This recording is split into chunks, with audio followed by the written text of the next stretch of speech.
காலையில ஓடி வந்துட்டேன். ஏன்டா ஏன்டனே டார்ச்சர் பண்றீங்க?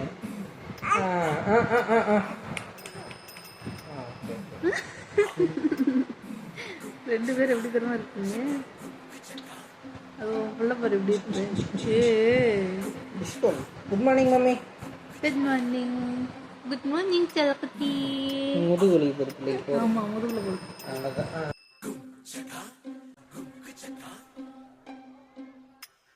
அந்த காக்கா பிளான் பண்ணிட்டான். அந்த பாட்டி இந்த பக்கம் மாவு காலியாக எடுத்து காலியானால் உள்ளே போய் நம்ம எடுத்து வந்துடலாம் அப்படின்னு நினைக்கணும். இந்த காக்கா வந்து வடையை ஆட்டையை போட்டுக்கலாம் அப்படின்ட்டான். அதே மாதிரி வடை மாவும் காலியானுச்சான். சரி அப்போ வடை மாவு காலியாகிடுச்சு, நம்ம போய் வடை மாவு எடுத்துட்டு வரலான்னு சொல்லி பாட்டி வீட்டுக்குள்ளே போனாங்க. அப்படியே அந்த காக்கா என்ன பண்ணிச்சான், பார்த்துக்கிட்டே இருந்து போய் ஒரு வடையை கொத்தி தூக்கிட்டு ஓடிருச்சான்.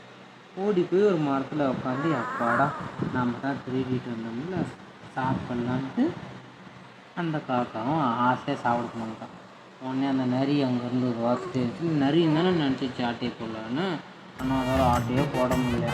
அதனால் என்ன பண்ணிட்டான், காக்காக்கிட்ட வந்து எனக்கு கொஞ்சம் வடத்தாயே அப்படின்ட்டு, நான் ஏன் உனக்கு தரணும், நான் வளர்ச்சி எடுத்து வந்தது உனக்குலாம் தர முடியாதுன்னு சொல்லிட்டேன். நாய்க்கு நரிக்கு வந்து ஒரே ஃப்ரஸ்ட்ரேட் ஆகிடுச்சான்.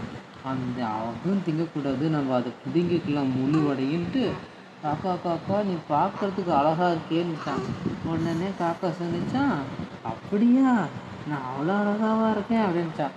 ஆமாம் நீ அழகாக இருக்க, அப்போ உன் வாய்ஸும் அழகாக தானே இருக்கும், ஒரு பாட்டு பாட அப்படின்னுட்டான். சரி அப்படின்ட்டு அந்த காக்காவும் பாடலான்ட்டு காக்கா பாடும் பாட்டுன்னு வாயை திறந்துச்சான். வடை கீழே விழுந்துருச்சான். நரி தூக்கிட்டு ஓடியே போயிடுச்சான். அவ்வளோதான் கதை முடிஞ்சிச்சு.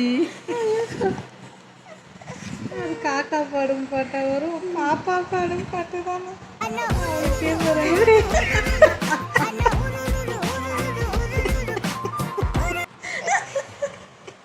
பக்கம் சிரிக்க